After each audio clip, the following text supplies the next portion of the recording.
Welcome. In this video, I'll show you how to fix Facebook Marketplace if it's not available to you. If you find this video helpful, please leave a like and subscribe to the channel for more such tutorials. Now, first up, as you can see here, I have mine already running because of one step. The fix for that is that make sure that your account age is set to 18 plus. Okay, normally, if you want to fix that or if you want to check it out, you go ahead and go to settings.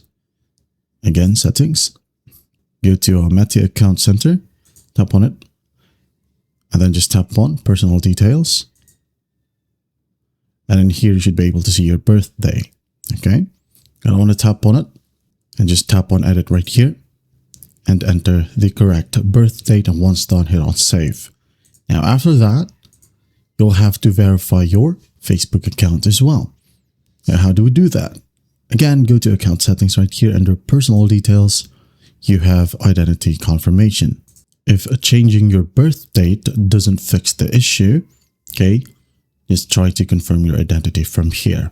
Once done, go ahead and close the Facebook app. Open up Play Store or App Store, and then you're going to want to find Facebook and make sure that the app is up to date. All right, if there's an update button right here, just tap on it, and once done, you should be good to go. That is it. Well, I hope this video helps, and I'll see you in the next one.